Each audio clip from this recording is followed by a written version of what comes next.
Good morning, J traders. Welcome back to another video of pre-market analysis. നമുക്ക് നമ്മുടെ ഇന്നത്തെ trading plan എങ്ങനെയാണെന്ന് നോക്കുന്നതിന് മുമ്പായിട്ട് നമ്മൾ ഇന്നലെ ഡിസ്കസ് ചെയ്ത ട്രേഡ് പ്ലാൻ എത്രത്തോളം മാർക്കറ്റിൽ വർക്കൗട്ടായി എന്ന് നമുക്കൊന്ന് നോക്കാം. അതിനുശേഷം ഇന്നത്തേലേക്ക് പോകാം.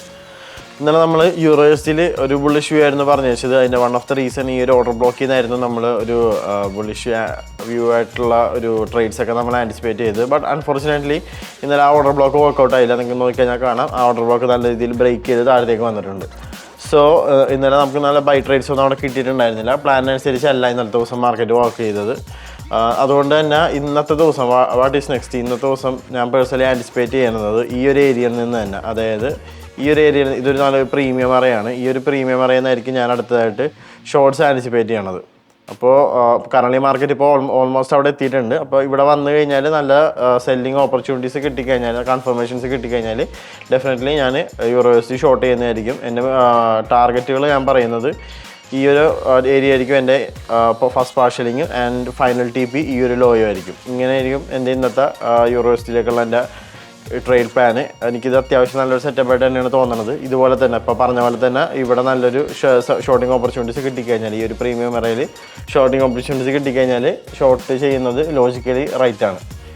സോ ഇതാണ് എൻ്റെ യൂറോസിലേക്കുള്ള ഇന്നത്തെ വ്യൂ. ആൻഡ് നെക്സ്റ്റ് ഡോളർ നോക്കാം. ഡോളറിൽ എന്താണ് ഇന്നത്തെ വ്യൂ നോക്കാം. അതിന് മുമ്പ് ഇന്നലെ പറഞ്ഞ കാര്യം നോക്കാം. ഡോളർ നമ്മൾ ഇന്നലെ ആക്ച്വലി ഒരു ന്യൂട്രൽ വ്യൂ ആണ് പറഞ്ഞത്. കാരണം നമുക്ക് കറക്റ്റ് ആയിട്ടുള്ളൊരു വ്യൂ ഡോളറിൽ കിട്ടിയിട്ടുണ്ടായിരുന്നില്ല. കാരണം ഓൾറെഡി ഇത്രയും നല്ലൊരു സെൽ ഓഫ് വന്നിരിക്കുന്നതാണ്. അപ്പോൾ വീണ്ടും ഒരു ലോജിക്കില്ലാണ്ട് താഴത്തേക്ക് പോകണതിൽ ഒരു എന്താ പറയുക, ഒരു അർത്ഥമില്ലാത്ത തോന്നി. അപ്പോൾ ഒരു റെസ്റ്റിംഗ് പോയിന്റ് ആയിട്ട് തന്നെയാണ് തോന്നിയത്. കാരണം ഈ ഒരു സെൽ ലിക്വിഡിറ്റിയിൽ വന്ന് നിൽക്കുന്നു. ബയേഴ്സ് പയ്യെ സ്റ്റെപ്പിനായി വരുന്നുണ്ട്. ബട്ട് സ്റ്റിൽ നമുക്ക് വേണ്ടത്ര കൺഫർമേഷൻസ് ഒന്നും ഇല്ല ഡോളറിൽ ആക്ഷൻസ് എടുക്കാനായിട്ട്. സോ അതുകൊണ്ട് ഇന്നലെ ന്യൂട്രൽ വ്യൂ ആണ് പറഞ്ഞത്. So what is next? അടുത്തതായിട്ട് പേഴ്സണലി ആൻറ്റിസിപ്പേറ്റ് ചെയ്യുന്നത് ഈ ഒരു ഓർഡർ ബ്ലോക്ക് ഉണ്ട് ഇവിടെ. ഈ ഒരു ഓർഡർ ബ്ലോക്ക് ഇവിടെ നിന്ന് ആക്ടിവേറ്റ് ആവുന്നതാണ് എൻ്റെ ഒരു പേഴ്സണലായിട്ടുള്ള ഒരു എൻ്റെ വ്യൂ എന്ന് പറയുന്നത്. സോ ഞാൻ വരുന്ന മണിക്കൂറുകളിൽ ഒരു ബൈ ആക്ഷൻ തന്നെയാണ്. ബൈ ആക്ഷൻ വന്നു കഴിഞ്ഞാൽ ബൈ ആക്ഷനാണ് ഞാൻ നോക്കുന്നത്. അങ്ങനെ ബൈ ആക്ഷൻ വന്നു കഴിഞ്ഞാൽ നമ്മുടെ യൂറോസ്ഡി ഡെഫിനറ്റ്ലി ഡൗൺ ആവുന്നത് തന്നെയായിരിക്കും നമ്മുടെ പ്ലാൻ അനുസരിച്ച്. മനസ്സിലായില്ലേ? സോ ഇതാണ് എൻ്റെ ഡോളറിലേക്കുള്ള പ്ലാനും യൂറോസ്ഡിയിലേക്കുള്ള പ്ലാനും. നമുക്ക് നോക്കാം എത്രത്തോളം കാര്യങ്ങളൊക്കെ വർക്കൗട്ട് ആവും ഇല്ല എന്നുള്ള കാര്യം. ഇപ്പോൾ നോക്കുകയാണെങ്കിൽ ഈ ഒരു ബെയറിഷ് എഫീജിയിലാണ് ഡോളർ നിൽക്കുന്നത്. ഇവിടെ നിന്ന് ഇനി സെല്ലേഴ്സ് കൂടുതലായിട്ട് ഇനി വരുന്ന മണിക്കൂറുകളിൽ സ്റ്റെപ്പിനാവാതിരുന്നാൽ മതി. അങ്ങനെ സ്റ്റെപ്പിനായി കഴിഞ്ഞാൽ നമ്മുടെ ബയാസ് ടോട്ടലി മാറും.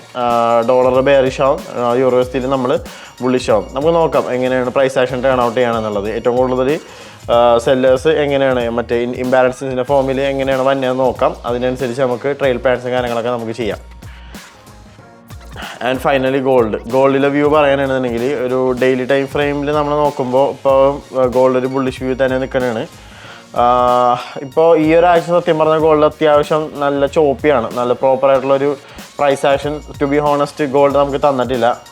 നിങ്ങൾക്കൊന്ന് ശ്രദ്ധിച്ച് കഴിഞ്ഞാൽ കാണാം ഗോൾഡിൻ്റെ ഈ ഒരാഴ്ച. കാരണം one of the main reason ഇപ്പോൾ ഓഗസ്റ്റ് മന്തിൻ്റെ അവസാനമായി, എസ്പെഷ്യലി മന്തിൻ്റെ ആകുമ്പോൾ ഇതുപോലെ ചോപ്പിനെസ് ഫോറക്സ് മാർക്കറ്റിൽ പറഞ്ഞിട്ടുള്ളതാണ്. കാരണം ഇൻസ്റ്റിറ്റ്യൂഷൻസിൻ്റെ ആക്ടിവിറ്റീസ് കുറവായിരിക്കും. ആൻഡ് ഫൈനലി പറയാനാണെന്നുണ്ടെങ്കിൽ മറ്റേ അടുത്ത മാസം സെപ്റ്റംബറിൽ ഇൻസ്റ്റിറ്റ്യൂഷൻസിൻ്റെ ആക്ടിവിറ്റി കൂടുന്ന മാസമാണ് സെപ്റ്റംബർ ഒക്ടോബർ മാസങ്ങൾ. അപ്പോൾ അതിന് മുമ്പായിട്ട് അവസാനത്തെ അവരൊരു ഹോളിഡേ ടൈം പീരീഡാണിത്. അപ്പോൾ അതുകൊണ്ട് തന്നെ മാർക്കറ്റിലേക്കുള്ള മണി ഫ്ലോ കുറവായിരിക്കും. സോ ട്രേഡുകൾ ഫോഴ്സ് ചെയ്യുന്നതിൽ വലിയ ലോജിക്കില്ല. നമുക്ക് ഈ ഒരാഴ്ച വേണ്ടത്ര ട്രേഡുകളും കാര്യങ്ങളൊന്നും കിട്ടിയിട്ടില്ല. പക്കാ ചോപ്പിയാണ് മാർക്കറ്റ്. സോ അതുകൊണ്ട് തന്നെ ഗോൾഡിൽ കറക്റ്റ് ആയിട്ടുള്ളൊരു വ്യൂ എനിക്കിപ്പോഴും കിട്ടിയിട്ടില്ല. ഞാൻ കഴിഞ്ഞ കുറച്ച് ദിവസമായിട്ട് പറഞ്ഞത് ഈ ഒരു FEG വരുന്ന ദിവസങ്ങളിൽ ഫില്ലാവുന്നതാണ്. ബട്ട് മാർക്കറ്റ് ഇപ്പോഴും ആ FEGയിലേക്ക് വന്നിട്ടില്ല. സോ അങ്ങനെ വന്നു കഴിഞ്ഞാൽ അവിടെ നിന്ന് നല്ല ബൈസ് നോക്കാം. പക്ഷേ ഇപ്പോൾ ഇവിടെ നിന്ന് ഷോർട്ട് നോക്കണമെന്നുണ്ടെങ്കിൽ ഇപ്പോൾ ഈ മാർക്ക് ചെയ്തേക്കുന്ന ഏരിയ നല്ലൊരു പ്രീമിയം ഏരിയയാണ്. നമുക്ക് നോക്കാം ഇവിടെ വരുന്ന മണിക്കൂറുകൾ മാർക്കറ്റിൽ സെല്ലേഴ്സ് ഇവിടെ നല്ല രീതിയിൽ സ്റ്റെപ്പിനാവണമെന്നുണ്ടെങ്കിൽ പേഴ്സണലി ഞാൻ ഗോൾഡ് ഷോർട്ട് ചെയ്യും. പക്ഷേ ഞാൻ റിസ്ക് വളരെ കമ്പാരിറ്റീവ്ലി കുറവായിരിക്കും വെക്കുക.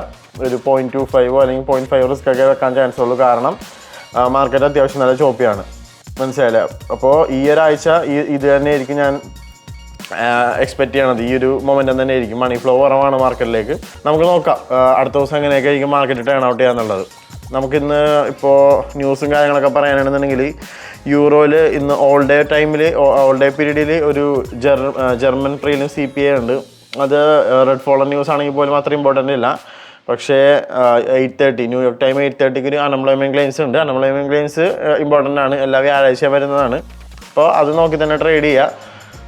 ആ ടൈമിൽ മേ ബി നല്ല ഡെഫിനറ്റ്ലി മാർക്കറ്റ് ഒരു മൊമെൻറ്റം ഉണ്ടാവും. അപ്പോൾ ലോ ടൈം ഫ്രെയിംസിലൊക്കെ എസ്പെഷ്യലി ഒരു 30 and 50 മിനിറ്റിൽ താഴെ ട്രേഡ് ചെയ്യുന്നവർക്ക് നല്ല രീതിയിൽ ശ്രദ്ധിക്കുക, നല്ല മൊമെൻറ്റം ഉണ്ടാവും. SL അടിച്ച് കഴിഞ്ഞാൽ സ്ലിപ്പേജ് ഒക്കെ വരാനുള്ള പ്രോബിലിറ്റി വളരെ കൂടുതലായിരിക്കും. അപ്പോൾ അത്രയേ ഉള്ളൂ ഇന്നത്തേക്ക് പറയാനായിട്ട്. നിങ്ങൾക്ക് ICT മലയാളത്തിൽ പഠിക്കണം എന്നാഗ്രഹമുള്ളവർ നമ്മുടെ യൂട്യൂബ് ചാനലിൽ നമ്മുടെ ICT ലേണിംഗ് സീരീസ് സ്റ്റാർട്ട് ചെയ്തിട്ടുണ്ട്. അപ്പോൾ ഇതുവരെ 12 എപ്പിസോഡുകൾ നമ്മൾ അപ്ലോഡ് ചെയ്തിട്ടുണ്ട്. എന്തെങ്കിലും ഡൗട്ട്സോ ക്ലാരിഫിക്കേഷൻസ് ഒക്കെ ഉണ്ടെങ്കിൽ ചോദിക്കുക. ICT റിലേറ്റഡ് ആയിട്ടുള്ള ടോപ്പിക്സൊക്കെ നമ്മളെ ടെലിഗ്രാം ചാനൽ ജോയിൻ ചെയ്യാത്തവർ ജോയിൻ ചെയ്യുക. നമുക്ക് എന്തെങ്കിലും സോൺ അപ്ഡേറ്റും കാര്യങ്ങളൊക്കെ വന്നെയാണെന്നുണ്ടെങ്കിൽ നമ്മുടെ ടെലിഗ്രാം ചാനൽ ജോയിൻ ചെയ്യാത്തവരാണെങ്കിൽ ജോയിൻ ചെയ്യുക. എന്തെങ്കിലും സോൺ അപ്ഡേറ്റും കാര്യങ്ങളൊക്കെ വന്നെയാണെങ്കിൽ ഞാൻ നമ്മുടെ ടെലിഗ്രാം ചാനൽ അപ്ഡേറ്റ് ചെയ്യുന്നതായിരിക്കും. So that's for today. Thank you for watching this video. അടുത്ത പ്രീ മാർക്കറ്റ് അനാലിസിസ് ആയിട്ട് നാളെ കറൻസി ടിപ്സ് വരുന്നതായിരിക്കും. So stay tuned. Signing off, House from Currency Pips.